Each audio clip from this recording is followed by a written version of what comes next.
Hey, everybody. Welcome to the Fantasy Players Club. I'm your host, Levi the Heartbreak Kid Valentine. Joining me as my co host, Trevin the Baby Maker Cremosta, whose tweets are too hot for your eyes. Feels weird not saying Brent anymore, but Trevin, we got football back. Woo! Give me a woo. Oh, I'll give you the loudest woo. Woo! That was not very loud. I was gonna do it, then I remembered some people probably listen to this on their headphones. I didn't know if I should be screaming into my microphone for them. You got one. You can't. You can't just move it away either. If you flip it up, it's gonna mute you. So Yeah, I got a standalone one here, so I can just get further back and let out a good woo. Yeah, Maybe it's I got it attached to my face like I'm a McDonald's drive-through worker. So Yes, I would like fries with that. Yeah, But Trevin, woo. your Raiders, maybe the game of the week, other than the Thursday game, the two great games anyway, and the Raiders game, overtime walk-off winner. Hit me with your reaction. Unbelievable. It was absolutely unbelievable. It reminded me so much of the 2016 team where they do a lot of things to win, but do a lot of things to lose, but somehow pull it out at the end. The one game I keep thinking of was in 2016 when the Raiders went 12-4. Just these games happened all the time, but the one in particular was against the Bucks. That game, Carr had over 500 yards passing, but they actually had 200 yards of penalties and went into overtime with the Bucks and had a walk-off touchdown in the same way this one was. But just like Gruden said, I lived and died quite a few times in that game. I can't believe how it unfolded. They just amazing. We'll probably go into a little more detail of it, but that's my overall thoughts on it. It's good to start 1-0. Ravens are a good team and might come down to a wild card for them. So it's a lot of. I thought I was going to have a heart attack, but ended up winning. Were there so many self-inflicted issues in 2016? Because boy howdy, they tried to lose this one. I mean, they had that first and goal on the one after it looked like my boy Brian Edwards was going to have the game-winning touchdown, and then they get stuffed. They have the false start, and then they have the interception that goes through the hands of the receiver, which, oh gosh, Willie Snead, who hadn't played all game, bounces off the defender's helmet and gets picked off. Somehow they get the ball back on a turnover fumble by Lamar Jackson and get the game-winning touchdown. But I mean, just throughout the game, like that, the one obviously thing you forgot at the end. But the one thing at the end you forgot also was Gruden, for some reason, thought we needed to kick a field goal on second down when there's 5 minutes left in the game, and it's still a 50. I think it's a 48-yarder if they would have kicked it. And he yells for the field goal unit, and they can't find him after the game. And Gruden says, well, we couldn't find the field goal unit. They're still over there kicking into the net, I guess. And it's like, yeah, Gruden, because you needed to alert them on first down probably that, hey, we're just going to run it to the left side, get ready to kick on second, because there's no reason to do that. So then they come out there, they get a penalty for delay of game because the field goal unit was still trotting out as the play clock ran down. So then they back it up, and they go, all right, we'll get the offense back out there. And then they just cover zero again, beat the cover zero, and ran in for a game-winning touchdown. And that was just the overtime shooting themselves in the foot. I mean, they didn't play great in regulation either. Well, good enough to get it to overtime, but a lot of silly stuff. What did you think of Derek Carr in this game? Because if you just look at the box score, he ended up having a good stat line. I mean, 34 for 56, 435 yards, 2 touchdowns, 1 interception.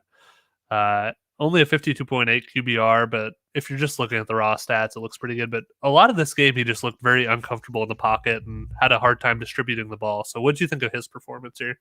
That was actually another thing that reminded me of 2016. They do the same thing. The first half of every game would be similar to that, where they're being really conservative and seem to have a game plan that's not working, but didn't really want to deviate from it until they fall down a couple scores. Then they go, well, I guess there's nothing to lose now, and open up the playbook and start throwing it around. And that's how they end up getting back in the game and winning the game. So that's another thing that reminded me of 2016. I assume they saw something that with Waller that would be an advantage. And so the whole first half, they're just peppering Waller, even though they're bracket coveraging on him. And I mean, they had the cornerback on him, which would be an advantage, but they always had a guy bracketed with him. And so they finally fell behind 2 scores, and then they spread it around and get Renfro and Ruggs at the end and Edwards at the end all involved. And that actually made Waller more efficient too. They kept going to him, but then it was more open for him to catch it. So it's just strange how they do that. They don't want to deviate until they have to, and then that works out better.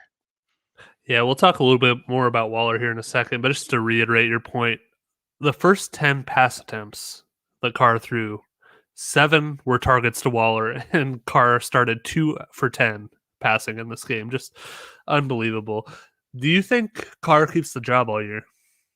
Oh, for sure.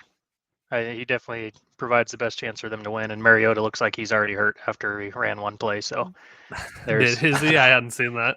yeah, he didn't practice again today. That's why he didn't play the rest of the game. He limped off the field and he was hurt the rest of the time. That's a shame. But he's a decent quarterback. I've always had the same feeling on him. He's a little bit better than average. He's not the reason you're going to lose games, but he probably is the reason you can't win the Super Bowl. Carr, you're talking about? Yes, yeah, Carr. Yeah. Mm-hmm. So man, I just like I said with that, I don't know why Carr did the hard snap count on the 6-inch line. I know he wasn't trying to get him off sides. I'm sure he's trying to get him off balance at least, so they don't run across right away. But man, there's no advantage to that. Just run a quarterback sneak 4 times, and even if they get the ball back, you're at the 6-inch line. Don't. I mean, it looks bad for the rookie right tackle Leatherwood. Jumped on that and backed him up 6 yards. So it looks bad on Leatherwood, but come on, help him out a little bit. You don't need to be doing hard counts on him there. Yeah, but I think that was probably that was another reason he's probably a little uncomfortable at the beginning. With the center got hurt right away. He came back in, but he lost left guard Incognito, didn't play at all. Right guard good, tore his ACL during the game, so he had a whole new front in front of him, and probably had to settle in a little bit without playing any preseason games. Yeah, and to your point, you also got to know you have a rookie out there who's, I think they showed a graphic during the game. He was one of the most penalized offensive linemen in college football last year. Yeah. So, and they actually, I guess, said it. They said it on the Manning broadcast. I didn't watch any of it, but I guess they even said it. They're like, Carr, make sure you don't do a hard count here because everybody just ran off the field. Your lineman just got back on the field. They're going to be ready to just plow ahead. Don't do a hard count. He does a hard count and they get an offsides or get a false start. Yeah, not great. How worried are you about Josh Jacobs? He had 10 carries, 34 yards, 2 touchdowns in this game. Also had 1 reception on 2 targets for 6 yards. He had the one nice run for the touchdown. That was his longest run of the game, 15-yarder. But other than that, he just looked pretty pedestrian. And I know he had some issues this past week where he wasn't able to practice and things.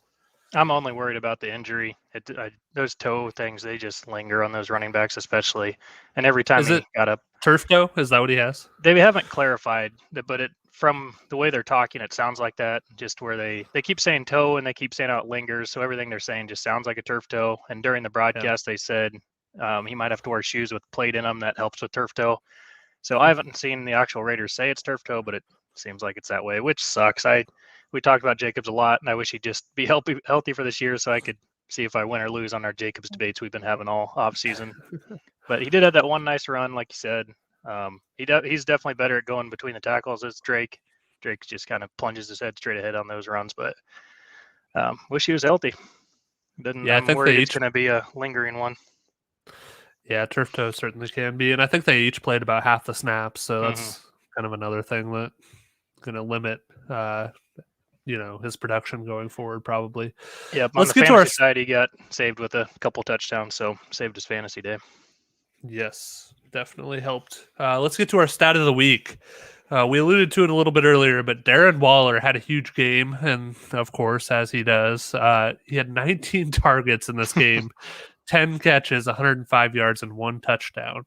So here's our stat of the week. The 19 targets Waller had tied for the most in a single game by a Raiders player since 1992, which was the extent of the available target data per NFL research, joining Tim Brown, who had 19 targets in 2000, Jerry Rice in 2002, and Amari Cooper in 2017. Among tight ends, only Jason Witten and Hall of Famer Tony Gonzalez had more in a single game since 1992. And kind of to double down on this, they asked Gruden about it after the game, and Gruden said, quote, "We threw it 60 times. If you throw 60 times, you probably target him 29. He's the best player I've ever coached, so I'm going to continue to look for him." High praise from Mr. Gruden, considering some of the players he's coached in his career, Trevin. Yeah, absolutely. I do, before we get off the Raiders, I'm not trying to drag it on too long, but the defense is one thing we probably should have talked about a little bit. Definitely look a lot better than last year. They spent a lot of money on that side, brought in a new D coordinator, but you have to shout out Max Crosby. who has talked about his troubles with substances and went sober the beginning of last year and seems to be really turning a corner because he looked like a stud, and it helps to have somebody on the other side that's taking some pressure off of him. So way to go, Max.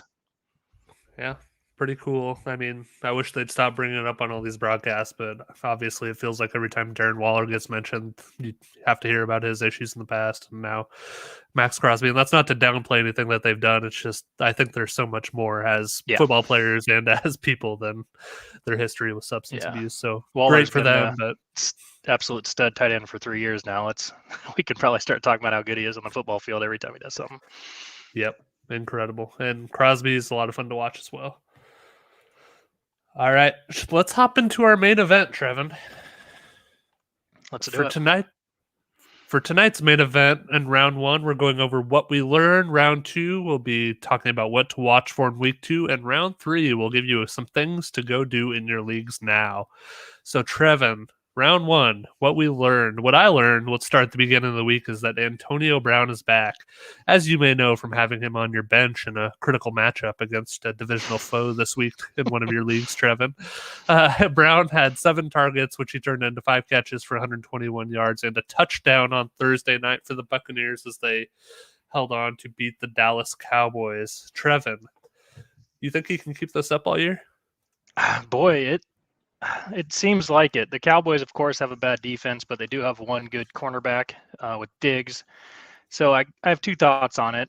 They might have just it's not like I watched all the game film or anything, but they seem to just cover Evans with Diggs. So maybe that's why he struggled a little bit, and they don't really have anybody to cover Godwin and Brown, and that's why they went nuts. So there's that thought. But I do have the other thought of maybe just Tom Brady loves Antonio Brown. He's tried to get in touch with him the last since he's at the Patriots, and now he's got a full offseason to work with him this year, and he just seems to be where he wants him to be and trusts him completely. So which receiver would you want this year out of those 3? Not based on like value or anything like that, just straight up, which one would you rather have on your roster?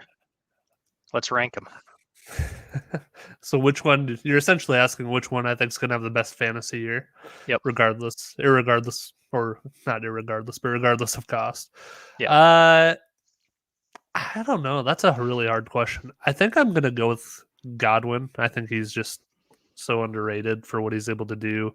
He ended up with 9 catches on 13 targets in this game, 105 yards and a touchdown. So he wasn't as efficient as Antonio Brown, but raw stats wise and fantasy points wise, he ended up, I think, maybe slightly better than Antonio Brown, just if you're playing in a PPR league. He had struggled with those injuries last year. I think he had a broken finger and some other nagging things throughout the year that kind of limited his production. And then it was kind of a mess on the offense with just trying to work Antonio Brown in and all of that, and Rob Gronkowski. So I think he bounces back this year, has a really strong year, and he's the one of those 3 I think I'd want the most on my team. What about you? He also was about 1 yard away from having 2 touchdowns and really having a huge game too when he fumbled that one. So he was right there for that. I'm with you. I think it's pretty close to me for Godwin and Brown, but I'd probably rather have Godwin. And then if we're just going to rank the 3, I'd want Godwin, Brown, then Evans.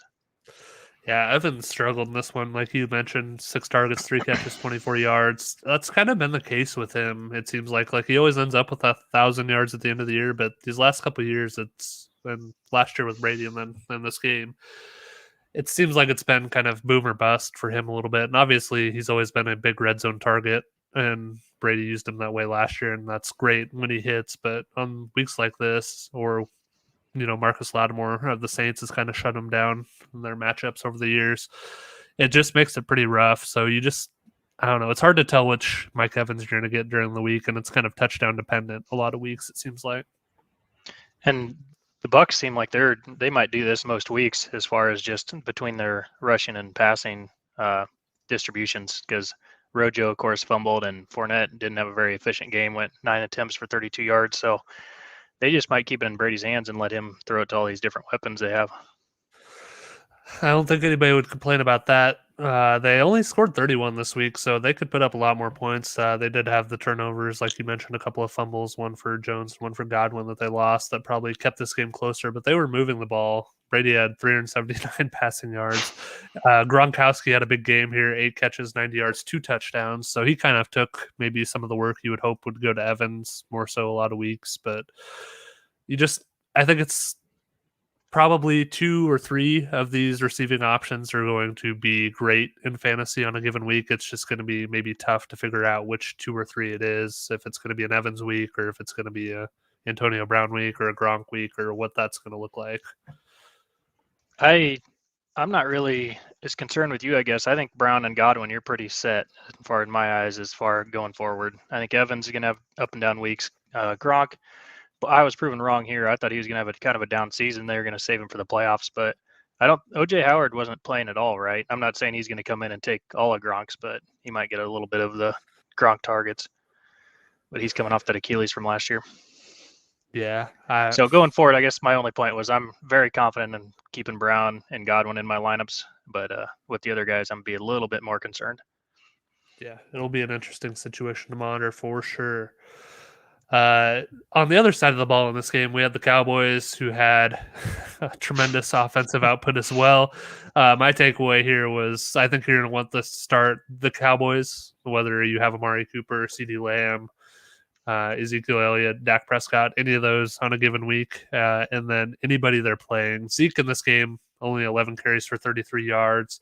He did have 2 catches for 6 yards as well. So not a lot of fantasy output. A lot of time he was in pass protecting for Dak so that they could have the time to get the ball to these receivers because that Tampa Bay pass rush is really good. But I think he's going to have better fantasy weeks in the future against lesser competition, and this offense has certainly put up points. So I think that bodes well for him. And then you had Amari, 13 catches, 139 yards, 2 touchdowns, CD 7 for 104, and 1 on 17 and 15 targets for each of those guys. So just incredible. And that was with Gallup playing some in this game as well. Gallup got injured, so who knows what it's going to look like going forward from a volume perspective for those guys, but it sure looks good, Trevin, based on the start. Yeah, I think Cooper and Lamb they're going to get 250 targets this year, maybe 300.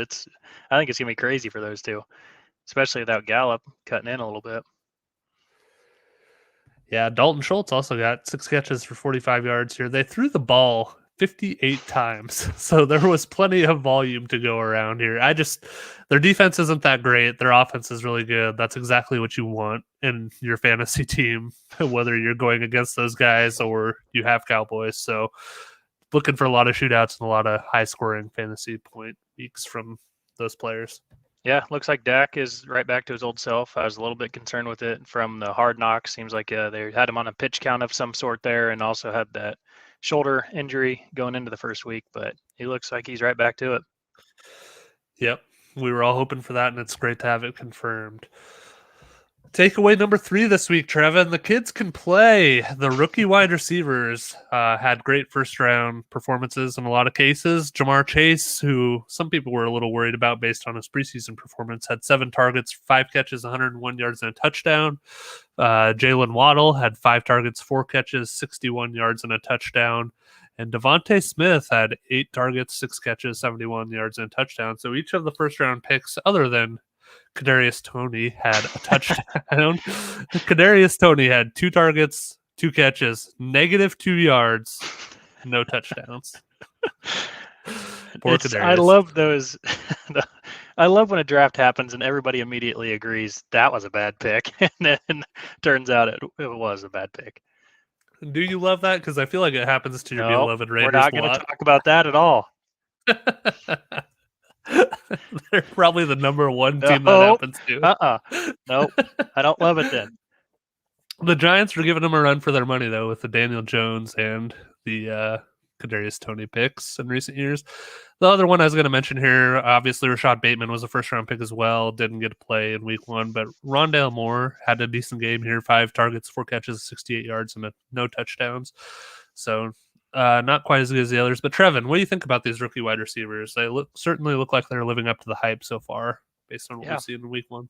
Absolutely. I hated oh my God, the Bengals quarterback. I'm losing my mind. Joe Burrow. I hated Burrow going in front of the microphone the first thing after the game and going, "Oh, I guess he can catch." It's like nobody was just saying that, Burrow. It was because he kept dropping balls in preseason, and all the reports from practice were that he was dropping balls. It was that he couldn't catch. That nobody was just like dogging on him. It's just something he kept having dropped. So it was cool to see, though. We did fantasy receivers.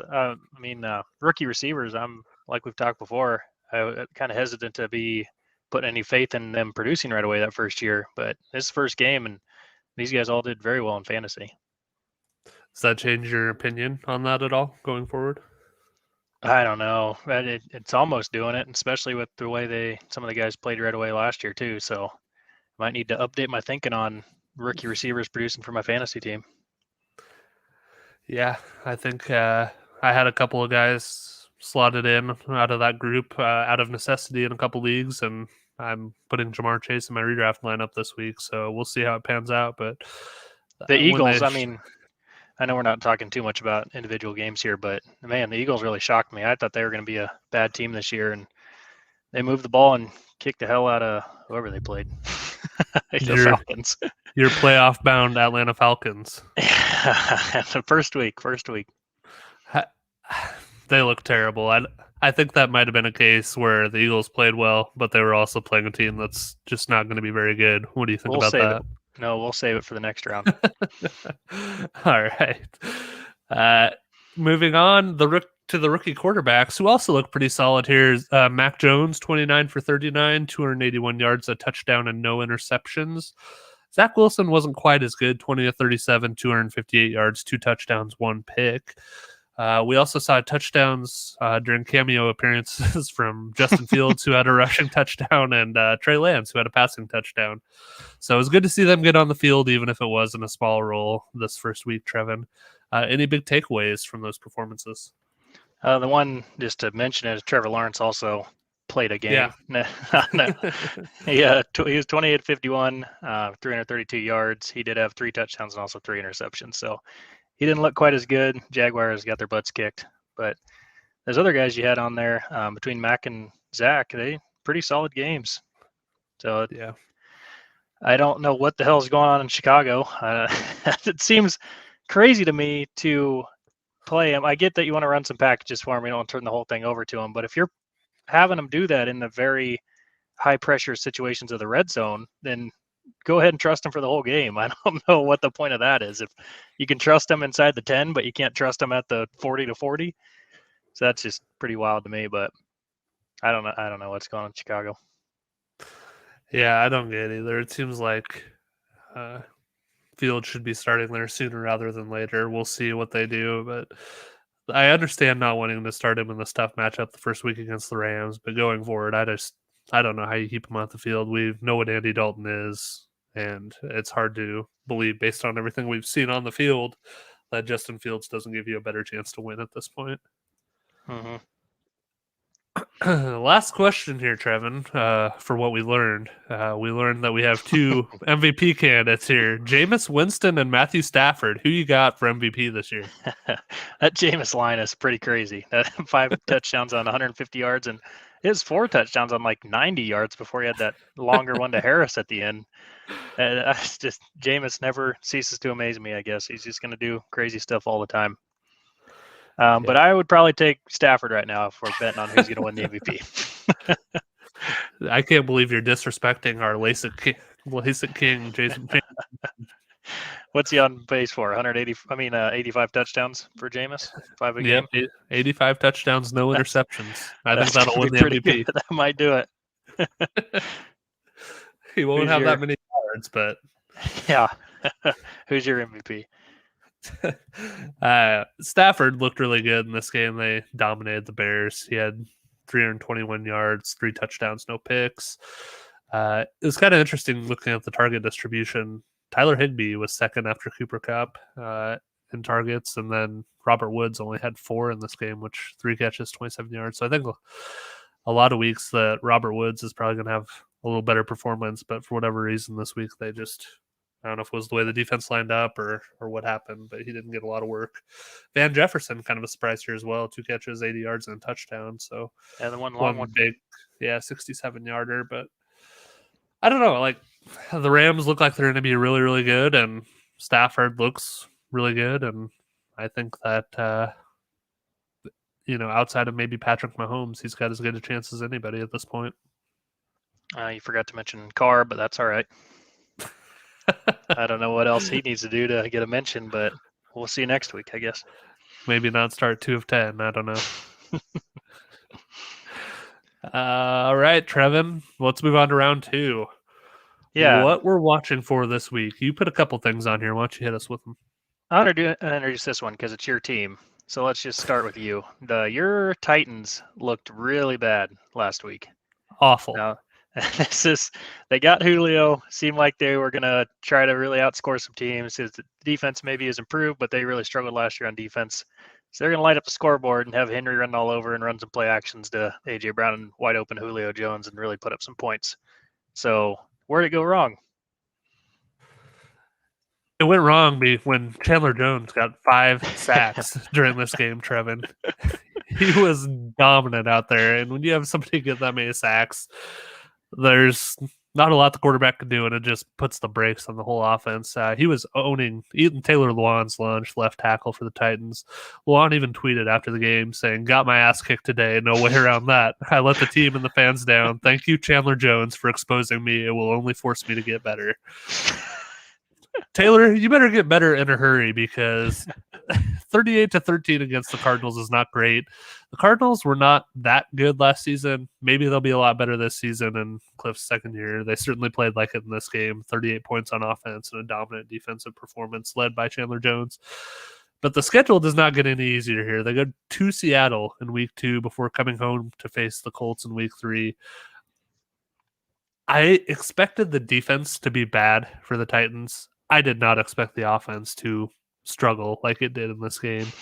They've got to figure out the offensive line issues if this offense is going to be any good. I mean, you look across the board at this team and the fantasy performances this first week, it was not good. I mean, Derrick Henry had 58 rushing yards. AJ Brown got kind of bailed out with a touchdown, but he had 4 for 49. Julio had 3 for 29. Their leading receiver was Chester Rogers with 4 catches for 62 yards. I mean, it's just not going to cut it. And I think it all comes back to that offensive line. So they've got to get that figured out. And then I think the rest of it will kind of flow from there. But some major red flags here. And I'm a little nervous going into the Seattle game. Yeah, you should be. He looked really bad. It just was not what I was expecting. I kind of already said my expectations, but you got these 2 stud receivers. I just thought they'd see way more volume than they did. I think AJ Brown only had 8 targets and Julio had 6, and with the score being as lopsided as it was, I thought they'd be throwing more in that case too. And these receivers really disappointed me. And what was shocking to me too was like they were down big. They were down 34-13 at the end of the third quarter. And I was like, 38-13 at the end of the third quarter, which ended up being the final score. I thought maybe they'd get, some garbage time production in the fourth quarter. They couldn't even manage that. I mean, they did nothing. So that's a huge red flag. They lose to Seattle. They come home to play the Colts. The Colts play the Rams this week, so that's probably a loss for them. You're looking at 2 0-2 teams who are expected to be the primary contenders to win this AFC South division.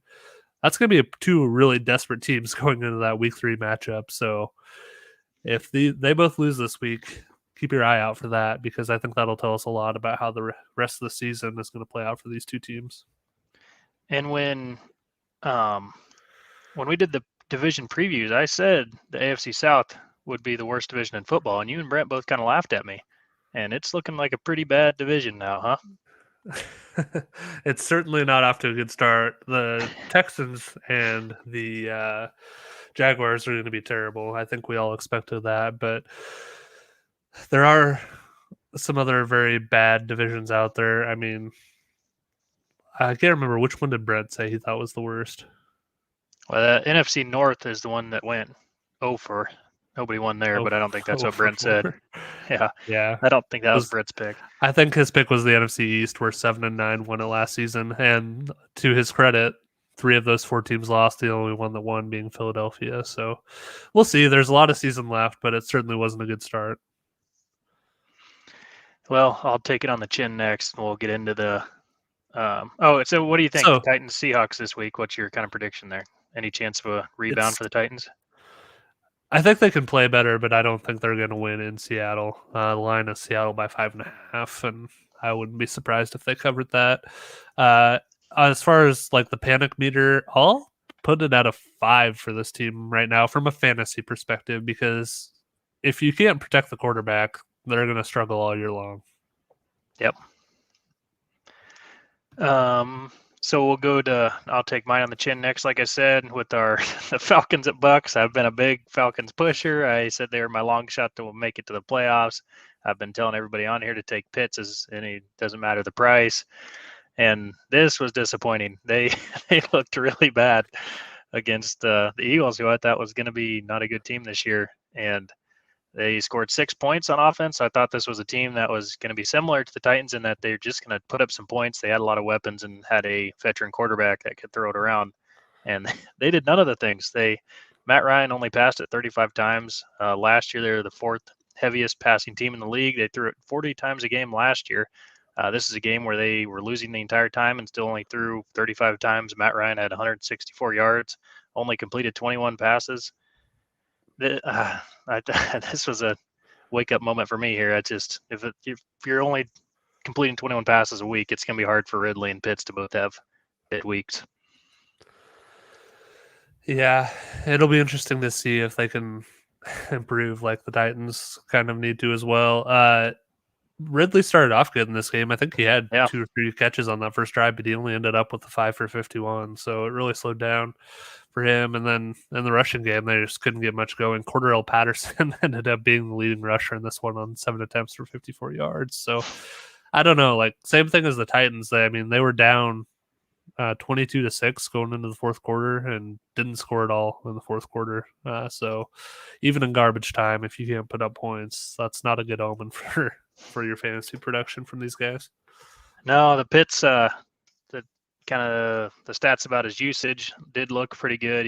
I think he ran like 80% of the snaps that he was out there. He's running routes and was one of the most targeted tight ends in the first week, but going to be hard to break the rookie tight end record with 4 receptions and 31 yards. So going to need that to improve. Yeah, and I think it, again, kind of goes back to the offensive line. Just looking at the stats here, they had 3 sacks in this game for the Eagles. They also had 9 quarterback hits. So, you got to protect the quarterback, and it's the first step in any of these games. Yeah, the meme of Matt Ryan just laying face down in the grass was going around on Twitter. That was too mean, I thought. Not great. All right, Trevin, panic meter, where are you at on this one? I'm really worried. I put a lot of stock into the Falcons, been talking about a lot of off season. Didn't think the Eagles are going to be very good, so now they're going into play the Buccaneers, who I know are a good team, and so my panic meter is at a 6 or 7 right now already for the Falcons. I think they're going to get really embarrassed here at the Buccaneers, and then you're 2 games in and not doing a whole lot yet. Yeah, not great. Wish I wasn't so heavy on the Falcons this offseason. Yeah, we'll see. There's still time for them to turn around, but probably the next one I think on your list was the most shocking performance of Week 1. Yeah, the Packers Saints. It was probably the worst game of Rodgers' whole career. He just looked bad. Yeah, I don't really understand what was going on. Do you think he's intentionally playing bad so they trade him and he kind of gets his revenge that way? Absolutely not. No, I don't think so either. Yeah, but yeah, go ahead, Trevor. Went 15 for 28, 133 yards with 2 interceptions is all, and they put up a measly 3 total points. Yeah, Aaron Jones wasn't any better. 5 carries for 9 yards, 2 catches for 13 yards.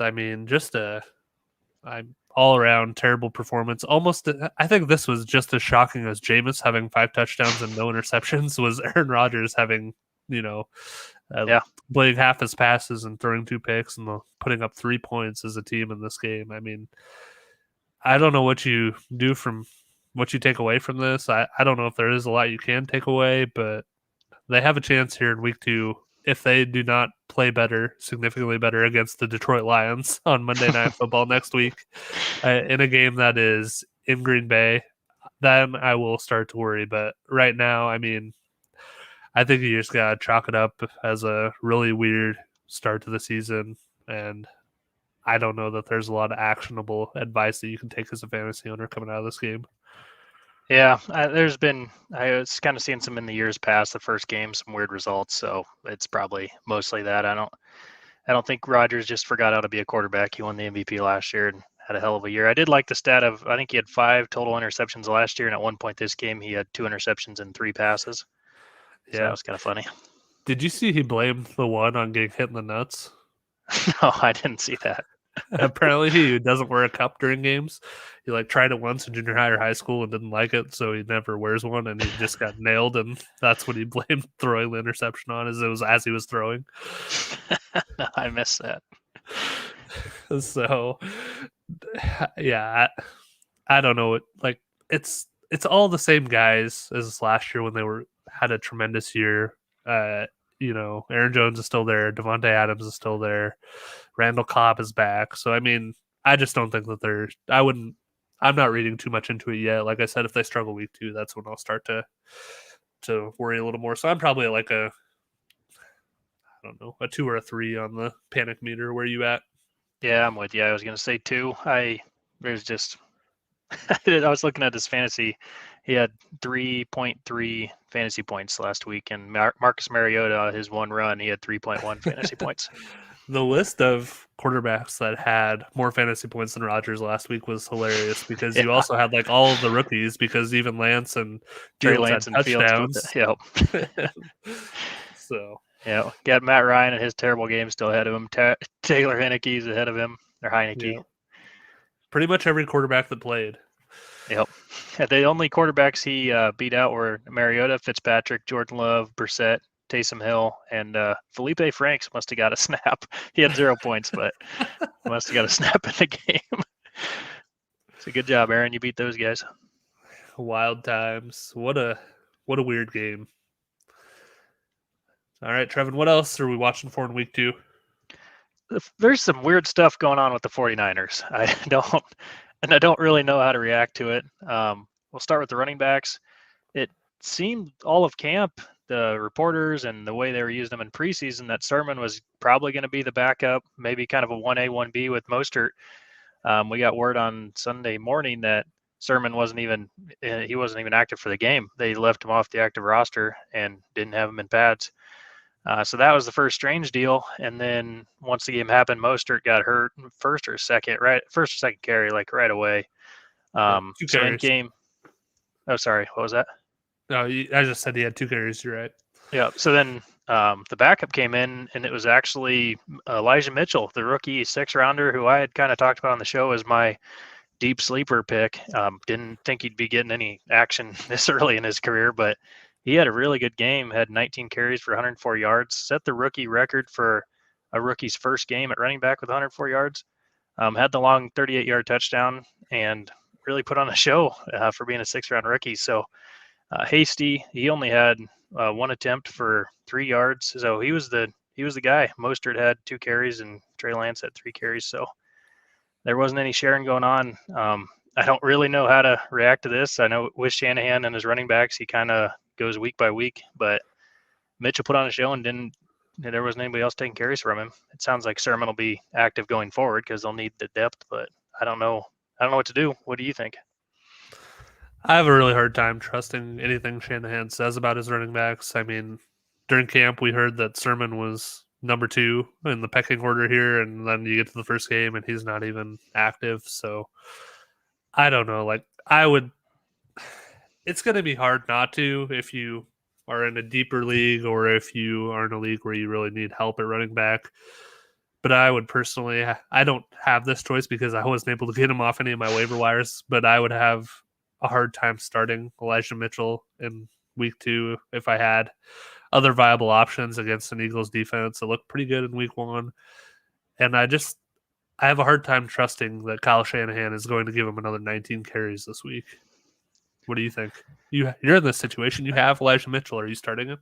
I'm kind of in the exact opposite. It's hard not to start him after that performance that he just had. And with his, I know with Shanahan, you can't trust him week to week, but if he's not even suiting up Sermon, I don't think he has a lot of trust him. And I know that's probably a lot to do with Sermon doesn't play in special teams. So if he didn't think he's going to be playing, you wouldn't waste a spot. But So what if it comes out Sunday morning?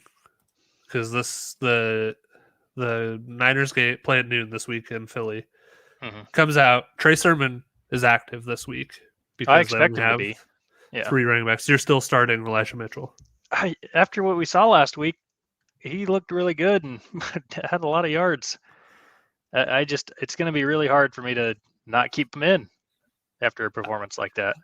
I completely get it. I would feel the exact same way were I in your shoes. It's really hard not to. I don't know. I don't know what to expect.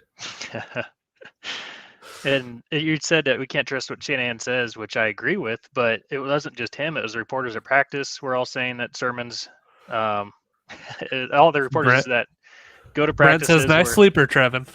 So he's giving you props. I mean, that was a dart throw more than anything. It's not like I knew anything about the guy, but feels take good. your victory lap. I don't want to jinx it yet. I need him to keep doing good. But yeah, like I was saying, it wasn't just what Shanahan's words. It was the reporters at practice and also what we were seeing at preseason. That looked like Sermon had a grip on the second string and he just didn't even play. So I don't know. It's tough. I mean, the other thought is maybe sell him in my dynasty leagues. I'm really all over the board. I don't know if I can. I don't know if I can. If he's as good as he looks, he might be this year's James Robinson. Or we've seen it.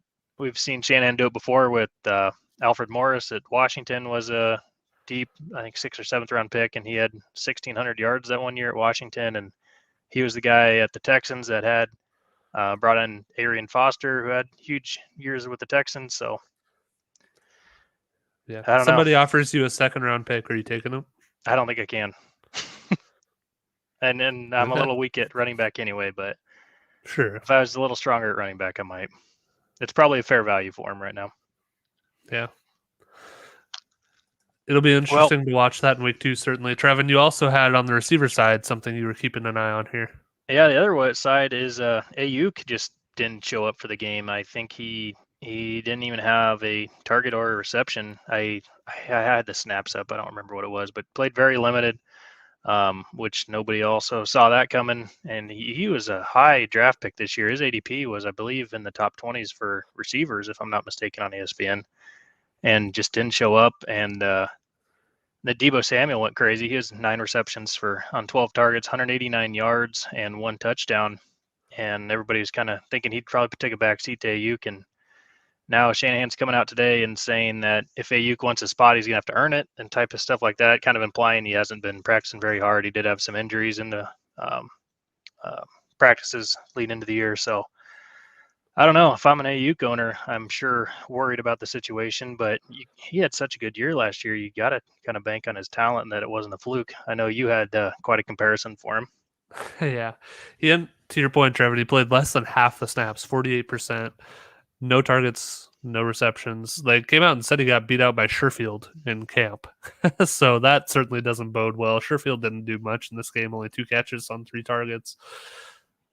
To your point, compared it to the Dante Pettis situation that San Francisco had a couple of years ago as a rookie in 2018. He was pretty productive and had quite a bit of hype going into his second year, especially in the dynasty circles. Came out and face planted, sounded like he was kind of in Shanahan's doghouse in a similar situation. They ended up, he didn't stick around in San Francisco and didn't ever do much after that. So Ayuk had a slightly better year last year, but it wasn't like significantly better, and they're similar size and all that stuff. But I think just the point is like they kind of had good rookie seasons that looked like they had a lot of potential, and then seemed to be some work ethic issues or some issues getting along with the coaches, and saw their playing time go away. And Pettis wasn't able to get it back. We'll see if Ayuk can. The other thing with Ayuk that would also worry me a little bit too, if I was an Ayuk owner, is a lot of those games last year came when Kittle and Samuel were both down. So maybe he just capitalized when there wasn't anybody else to give targets to, and they were a bad team. Yeah, and man, I don't know. I'd be nervous if I were an Ayuk owner. Deebo Samuel sure looked good in this game. Yeah, no kidding. And they didn't. It was against the Lions, but they didn't seem to need him much against the Lions. Yeah, 9 catches, 189 yards, and a touchdown on 12 targets for Debo. So there's certainly opportunity for a receiver to step up in this offense, even with Kittle. It looks like maybe Debo Samuel's taking advantage of that, and Brandon Ayuk is blowing his chance. Yeah. So week 2, they, like we've mentioned, play the Eagles. Keep an eye on that one for Brandon Ayuk. See if you can get in there. All right, Trevin, a couple other things I'm going to throw out there. You kind of mentioned the comparison between, or potential for a comparison between Elijah Mitchell this year and James Robinson last year. That kind of reminded me, James Robinson this week. What a disappointment. Urban Meyer there giving 9 carries to Carlos Hyde and only 5 to James Robinson in this game. What'd you make of that? That Urban Meyer loves his old guys. He wanted that Ohio State connection, and he just rode Hyde, I guess. I don't know. I don't think Urban Meyer might be gone by next week. So I don't know. You're not buying his no chance comment today? Yeah, his mumbled no chance comment as he probably had his agent on the phone 5 seconds later. That's one that looks great if you just read the quote. He's like, "Oh, no chance. I'm here to build this program." And you're kind of reading it, in your own head. You're like, "Oh, this sounds like I could envision Urban saying this, just a real hard denial. It sounds really good." And then you watch the video and he's like looking down at the ground. He's like, "No chance. I'm here to build a program." And mumbles it and kind of trails off at the end. And it's like, Urban, that wasn't convincing at all. Yep. So if you haven't seen it, go watch that video, because I would not be shocked if he left for USC at some point. No. It looks like, we're talking a little bit too much about college football, but LSU might have a job opening too. So I would bet Urban Meyer's coaching in college next year. Oh, man, I wish you could bet that. You'd probably get some. That'd be an interesting one to bet on. See the odds on that right now. But yeah, to your point, Carlos Hyde here averaged almost 5 yards a carry, so he did fine. It's just wild to see Urban giving him the work instead of James Robinson. But we know Urban is loyal to a fault to his guys based on things that have happened in the past with Urban. So, do you want to elaborate on that at all? Nope. I think those who know, and those who don't can figure it out for themselves. The other one. Go ahead. Yeah, Trevor. James Robinson owner. You thought he might have another window here with ETN going down, and it looks like Hyde might be the one taking over the carries. Hyde, who hasn't had a significant workload in 3 or 4 years. Yeah, he had a couple of games last year when the Seattle running back was injured. What's his name? The starter there, Chris Carson. But yeah, he's 30 years old. I mean, he'll be 31 in 5 days. Happy birthday, Carlos. But you probably shouldn't be giving a 31-year-old who is an average running back in his prime the bulk of the carries in your backfield when you have someone who, like James Robinson, had an excellent year last year. Yeah. But that's Urban for you. The other thing I'll be watching, Trevin, is just not a lot from a fantasy perspective, more just from a fantasy perspective too, but the Chiefs-Ravens game next week, Sunday Night Football, should be a really good one. The Ravens obviously lost to your Raiders last week, so they're going to be kind of desperate going into this game. Should be quite a few fantasy points put up here, as always, with the Chiefs involved. So I'll be keeping an eye on that one. That should be a fun one to watch. Is that the Sunday night or Monday night? That is Sunday night, and Monday's Lions-Packers. Oh, that's right. Yep. Couple of good ones. Rams-Colts could be a good one. Thursday night, the Giants, Washington football team, probably nothing too exciting there, but yeah. Let's see. What are we doing right now, Trevin? Round 3. What should we be doing in your fantasy leagues? I wrote down a couple. I want to get your thoughts on these. So I know we've talked a little bit about waiver wire strategy last week. Mine, I think you should be going pretty hard, especially after week 1 at this point in the season, because players that you're picking up now, probably the best chance you have to get impact players throughout the year. So like an Elijah Mitchell, who looks like he could be the guy for the whole year. There aren't going to be a lot of guys like that on the waiver wire later in the year. So don't be bashful with those free agent dollars if you have them in your league or with your first waiver wire position. Go out and get Elijah Mitchell or some of these other guys who had really good week 1s. That kind of how you view that too, Trevin? Yeah, absolutely. All right. What else did we say here? We had don't. So this kind of is going to seem like it contradicts what I just said, but I think you got to be careful too and not overreacting in a negative way to poor performances in week one. I've seen some interesting players get cut just based on week ones that didn't meet expectations, and I think sometimes when week one's all we have, it's hard to not overreact. And so that gives you either a good chance to get some value on the waiver wire if there are people getting cut who probably shouldn't be, or potentially in trades if you're in a dynasty league, Trevin, if somebody's really down on an Elijah Mitchell who didn't do what maybe they thought he was going to in week one or somebody like that. You can probably get him for significantly cheaper. Yeah, Sermon, great example as well. Way cheaper now than they were a couple weeks ago. I completely disagree. I think it's freakout time. We've done 4 months, 5 months of preparation for this fantasy football season, and it's time to throw that all away because of 1 week's results. So get crazy and go nuts. You should weight those two things the same: the 5 months of prep you did and the 1 week of games that happened. There, you heard the man, everybody. Anything else you think people should be doing right now other than overreacting, Trevin? No, that's about it. I don't. You do. So if you'd say it's a redraft league. You did those last couple guys you drafted on your. Most of the time it's snake draft or whatever. And I give up on those players pretty easy if I can snag one of these guys that kind of went off in week one. I do let that sway me quite a bit on those guys, I guess.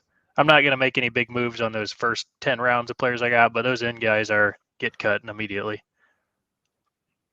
Yeah, I mean, if you're going to go big on some of these guys on the waiver wire like we're talking about, you got to cut somebody. And,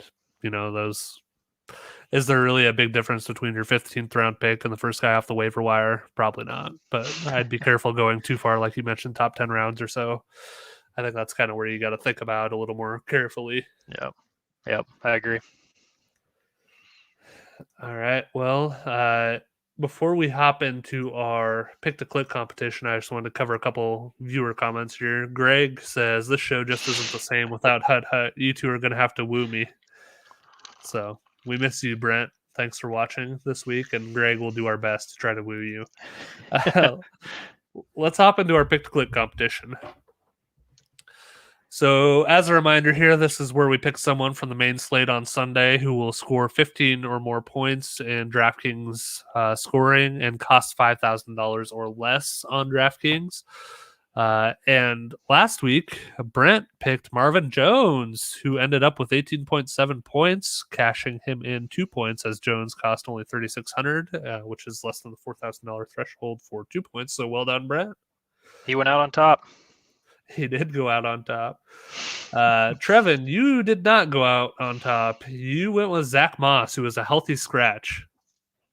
I don't think that's a bad thing for me. I think I did okay. I couldn't tell that he wasn't going to play. He's probably had some family issues or something. Not only did you have the most expensive player, your guy didn't even play. No, that's I don't see it as a downfall. I don't think he probably had something going on. Well, I hope he gets his issues resolved. Maybe give me a half point for that one. Make a return this week. Yeah, okay. I went with Paris Campbell, who had 3.4 points, disappointing me and fantasy owners everywhere. Cost $3,700, so no points for me. Brent was kind enough to submit a pick for this week. He went with Tim Patrick, who costs $4,600. I went. Well, Trevin, I'll let you go second. Yeah, we've talked about him. I'm just going to keep riding the Elijah Mitchell train. You can still get him for $5,000 now, so it's going to be, if he succeeds again, it's going to be the last time you can use him in this pick-to-click competition. So I went $5,000 on Elijah Mitchell. You're all in, maybe. 19.4 points last week, so that puts us over that 15-point threshold pretty easy. Yeah, if only you'd picked him last week, huh? Probably would have been a lot cheaper, too. Yeah. I am going with KJ Hamler, who's $3,800 on DraftKings this week. Hamler had 3 catches on 4 targets, 41 yards in week 1 over the Giants. The big news, obviously, in Denver, unfortunately, is that Jerry Jeudy did have a high ankle sprain in this game, which is actually really good news for Broncos fans compared to what it initially looked like. Just a tough injury to watch. I don't know if I can agree with you there. It's definitely sounds better than the alternative, but this is what Michael Thomas started with starting the last year, and sidelined him for a full year and got surgery about a year later. But finally decided he needed surgery, and also Odell Beckham had a similar one when he was at the Giants that kind of sidelined the whole season there too. So I'd be concerned. I don't think he's going to be full strength the rest of the year based on what past receivers have had. Yeah, high ankle sprain, I think, tends to linger. Like, even if he does come back, they're saying 4 to 6 weeks. If he comes back in 6 weeks, I don't think he's going to be anywhere near 100% and may not be the rest of the year. But at least I think it's better than having a snapped ankle where you're definitely out for the entire year. Like, there is a little bit of a glimmer of hope. And certainly for the long-term prospects, I think it's better as well. But it's too bad. He looked very dominant first game. Everybody thought he'd probably having a breakout year this year and put up some good numbers before he went out. And Teddy seemed to do well throwing to those weapons. So it looked like it's going to be a fun offense to watch and maybe have a successful Broncos team. Yep. So I'm going with KJ Hamler, who I think gets a little more work with Judy out. It looked like this week that we have a while until Cortland Sutton will be back to 100%. He only had 3 targets, 1 catch, and 14 yards. Tim Patrick was actually Noah Fant were kind of the other 2 primary receiving options after Judy here. Patrick had 4 targets. Fant had 8. So I think, you kind of split that out between Fant, Hamler, and Patrick maybe this week. Hamler could get a long touchdown, something like that, and maybe a couple other catches give him to his 15 points. That's what I'm banking on, baby.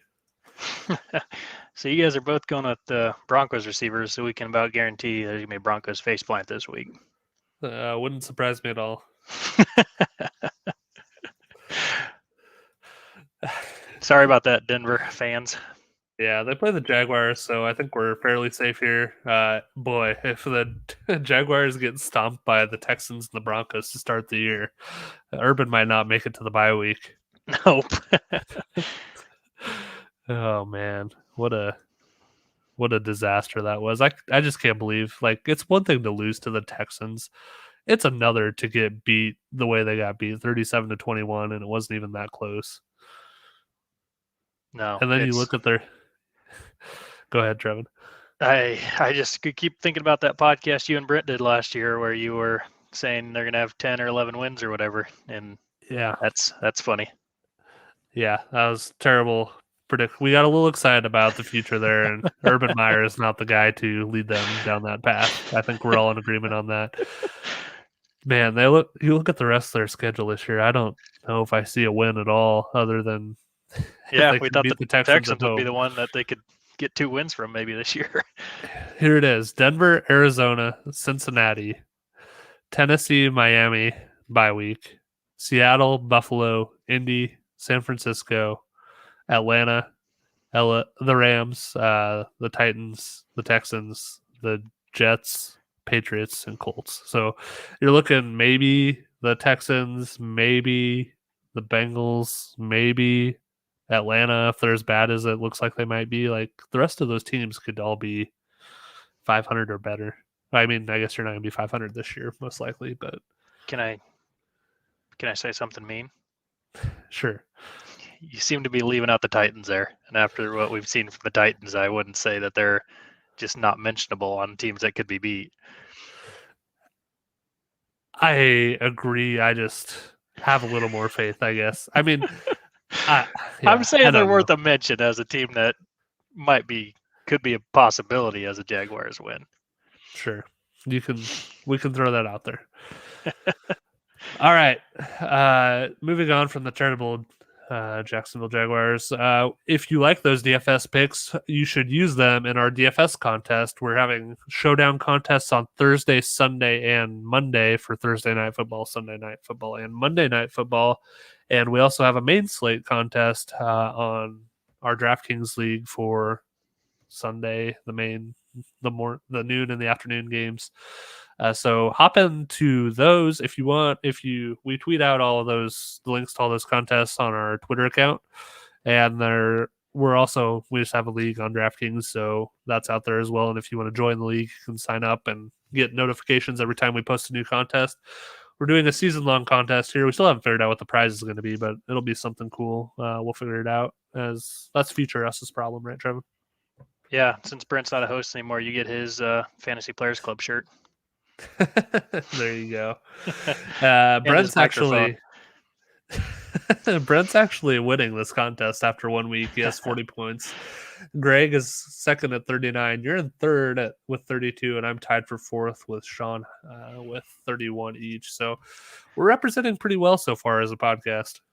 And I did have a listener text me today, said, crap, I forgot to get into the contest you're doing. Is that too late to join it? And I said, nope, you're just going to be a couple weeks of not getting points for yourself, but you can join anytime. Yep, and Brent says we were really drunk during the Jaguars discussion. We'll go with that. So, speaking of Brent, question of the week. Brent is a man of his word, Trevin. He did his best impression of Ken Pinto Ron Johnson this week and got doused by his daughter in ketchup and mustard while holding, I think it was a hamburger that he had. Oh, wasn't it? I thought And it was a hot dog. well, one of those two. Yep. He sent us pictures of it. So well done, Brent. They're awesome pictures. We're going to tweet those out after this. But he is a man of his word. He did fulfill his bet obligations prior to the start of the first Sunday of the NFL season, we'll say. He's also wearing a homemade Singletary jersey. Yes. And just got absolutely covered in ketchup and mustard, like you were saying. So his daughter looked to be having a little bit too much fun with it and really got him. I think might have emptied 5 or 6 bottles on him. Yeah, it was a family affair. I did get a kick out of also that they did it inside his garage with the garage doors closed so nobody else could see other than his wife and daughter and whoever sees these pictures, I guess. So thank you, Brett, for doing that. That was a lot of fun. And that brings us to our question of the week, Trevin, which is what's the dumbest thing you've done for this podcast? Because that's got to be right at the top for Brent, I would think, as far as dumbest things he's done for this podcast. Yeah, I'd say that's dumber than anything could be done. I can't really think of anything super dumb. The Ben DiNucci rap I tried to do really fell on my face on that one. So trying to go with the WAP with that. Yeah, some of our fastest 2 minutes were pretty ridiculously dumb for this show. Some of your bits would be up there too, I think. Sure, yeah. My answer is when we first started this whole thing, I spent probably 10 or 15 hours creating a website for this enterprise with the idea that we would post articles on there in addition to doing the podcast. And it was a really nice website when I got it all done, but I think probably posted less than 5 articles during the lifetime of that website the 1 year it was up. So that was just a total waste of my time and money for the year that we paid for that website. You guys had big thoughts on that one. Yeah, it would have been cool, but absolutely, we're just a little too busy. of time to make the website and then to write actual articles. Yeah, that could be you get 2 sometime kids, down remember? the road. Yeah, I know. We found other ways to expand our budding empire here with the DFS contest and things like that have been fun. So we'll keep going with those instead. Yeah, and also thanks for everybody for playing that. It's a lot of fun to see so many people in there. Yeah, it is. I think we're up to 17 participants so far across, or 18 actually, across the 4 contests so far. So it's not too late to hop in. I mean, we're only 1 week down now, 17. There's plenty of time to catch up. One of the people who's only entered 1 contest, won that contest, got 16 points, is tied for 11th place and ahead of several people that have been in multiple contests. So it's a long season, and there's plenty of time to get in and win that sweet game-worn shirt and microphone from Brent. And that you're our new host too, our new co-host. That's the prize. Well, there you go. That could be part of the prize. All right, Trevin, let's do a quick beer check before we go. I don't know if I really want to. Why? So I got these have you drank any canned cocktails? They're kind of becoming a thing. There's quite a few different ones now. No, if I were to drink a cocktail, I would just make my own. There's canned Bloody Mary I had last week. Kind of stuff that they're making them where that's a lot easier. Good? It was too spicy, but other than that, it wasn't bad. I've had some of them. They're not bad. So this one I saw in It's from Brickway Distillery here in Nebraska, and they craft cocktail in a can. Raspberry vodka lemonade. Now, the reason I wasn't Pinky's really out, wanting, folks. Pinky's out. I wasn't really wanting to say what it was because it turned out way more pink than I thought it was going to be. So it definitely looks like a woman's drink, but it's in my Raiders cup, and they just had a huge win, so you can't tell me anything about that. Yeah, it looks perfect in your Raiders cup. I don't. I think women drink, all kinds of things, Trevin, and we should not call that a woman's drink. So you're a man enjoying that. They enjoy some drinks you would probably consider manly. So Good point. We're an inclusive podcast here. Yep, they can drink whatever they want to drink, unless they're pregnant. Oh, now you're the one setting rules on them. It's not very good. I was hoping it'd be a little nice summertime cocktail, but I'll give it like a 3.6. It's not very good. Not very good, but at least you look cool drinking it. Yep. I have a summer shandy. Pretty boring again this week. 7.5. That's you fine. drank that thing like Vin Diesel. Well, I was just doing a quick sip. I knew what it was going to taste like. Do you ever notice how Vin Diesel drinks Coronas on Fast and Furious? No. It looks like he's never drank a beer before. He has like his whole hand around, his whole fist around the neck of the bottle. Yeah. Put that bottle up. Hold that bottle up again. So, like this? Yeah. Now take a drink. Now say family. It's all about family. No. You're Vin Diesel. Family. It's all about family. All right, Trevin. Before we go, I gotta ask you, how did you? So the Raiders score that touchdown, and then I imagine you probably just impregnated every woman within a 1 mile radius after that walk-off touchdown, didn't you? I can give you a little bit more what was going on here. So after that introduction, I don't know. Well, I guess we'll see where this goes, folks. So I have to stream it here, which always has a bit of a delay so people will be texting me, and everybody I know is pretty nice about it. They don't just spoil what happens, but you still do get the whoa or wow, I can't believe it. So then I always know in like a couple plays it's going to be something crazy happening. So I had to ditch my phone and ditch my Apple Watch off of me so I couldn't get alerted when something crazy was going to happen, because I was delayed like a minute on this game. But anyway, so were you tweeting from your computer or something during the game? I would do the tweet once in a while. I'd just grab my phone, go to Twitter without looking at any other tweets, and just say tweet it and then throw it back down. So I did the Edwards catch that I could see my phone just go crazy on the ground because I had a bunch of people texting me, holy crap. Well, then so I did see it, and then so my dog was on my lap, grabbed him, did about 5 laps around the house, just yelling and screaming, and waking up my pregnant wife, who wasn't too thrilled about that. Well, then they bring everybody back on the field, so that was pretty bad. And then the interception happens, and your boy was down bad at that point. I really thought it was all over. I seriously thought we were going to have to do wellness checks on you if they lost after that. Oh, it was ugly around here. And then they messed up that field goal. I didn't think there's any way they were going to pull that one off. And then they did it, and it was just I love those big games still. I'm like a young kid at this point where the big game happens, big win happens. You just watch SportsCenter for the next 3 hours just to keep watching replays of it. So just kept ESPN rolling and watched Scott Van Pelt talk about it, and it was a great night. What do you think? What was going through your head when Carr released that pass off his back foot? It looked like he was I thought he was like just throwing it away or something because he was getting pressure and didn't want to take a sack. Because he just, like off his back foot, just way up in the air. I was like, what the fuck is this going on here?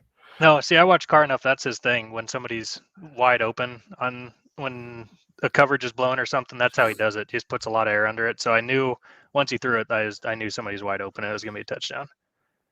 Nice. He did the same thing. Yeah, with the Rugs against Kansas City last year when he had that long touchdown, and he's done it a couple times. So once he did that back foot thing and threw that moon ball, I knew we were in luck. Kyler had one like that this week too. It was pretty cool. So you didn't answer the question though. I mean, the baby boom coming to Lincoln in 9 months. Yeah, and I'm not sure exactly how the science works, but maybe. Congratulations. Yeah. On that note, thanks for being part of the Fantasy Players Club, everybody. We'll have a new episode for you next week that'll live stream on Twitter, YouTube, and Facebook. Until then, on behalf of Trevin the Baby Maker Cremosta, this is Levi the Heartbreak Kid Valentine wishing you a great week. That's it. Or good luck in week 2. There you go. All right, Trevin. You have something special for us here in the after show, don't you?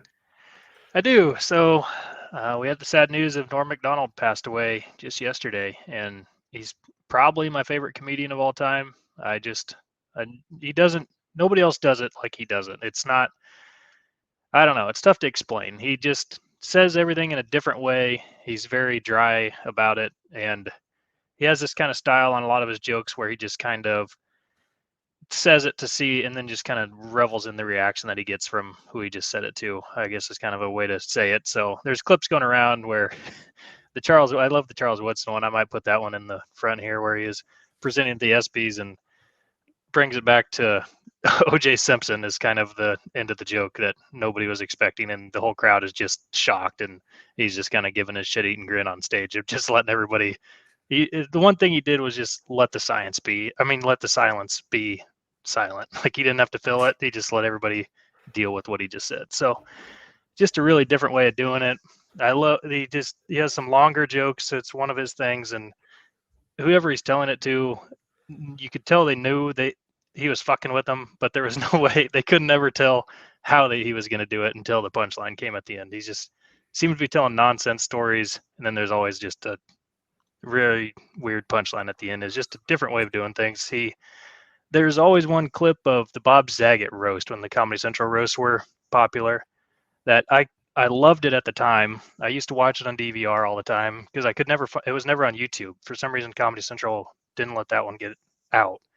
So it was impossible to find after my DVR didn't have it anymore. And now Comedy Central did let it go out after he passed away. So I've been watching that a lot, but he just like intentionally said a bunch of bad jokes and nobody really knew how to react at the beginning. And then all the comedians that were there kind of caught on to what he was doing and they're just dying. And the whole crowd doesn't really know how to react because they're not even real jokes. They're kind of anti-jokes. And he's kind of explaining them like they should have gotten that one. And it's just he's just different. And I really enjoyed him and gonna miss his comedy.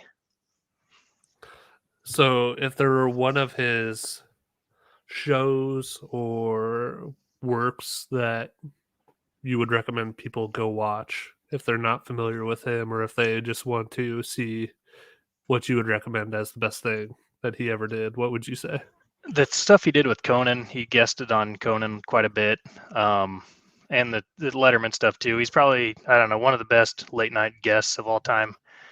There are some clips going around. He did a video podcast. I really liked the show he had in Comedy Central. It was called The Sports Show back in like 2011, 2012, and it got canceled pretty quickly. It wasn't really meant for a wide audience, I guess, but he had some funny bits on there that I've been watching there too. So I'd say that Bob Saget one, you kind of catch on to what he's doing. And then he does say, like a lot of roasts, they kind of end with, they roast the guy and then say how much he actually means to him and type of stuff. So had some heartfelt stuff there. He's got some jokes about death that are becoming relevant now that he has passed away that are all pretty funny. So you just go search for Norm Macdonald on Twitter and you'll find stuff, but it's all. Maybe you can tweet out that roast one on our Fantasy Players Club account. Yep. I did see that, and I honestly wasn't that familiar with him, so I'm going to go look for a lot of that stuff you said, but I did read that he died of acute leukemia, which he had for the past 9 years and just apparently told close friends and family, but never made it really publicly. Never really announced and it some of the, he thought it I've would heard change some the of way the, people perceived him, which I thought was kind of interesting. Some of his closest friends didn't even have any idea. Like some of them knew that he was sick of some sort or going through something, but nobody knew how serious it was. And yeah, like you said, he didn't want it to influence how people viewed his comedy and stuff. So can't be an easy way to do it. Yeah, pretty sad. How old was he? Ooh, I should know that, but he's got to be close to 60, I would think. Yeah, 61. I just looked it up. So rest in peace, Norm. Yeah, his style was something that couldn't be duplicated. It was just hilarious. Almost as funny as this show. Almost. All right. We'll see you next week, everybody. Yep.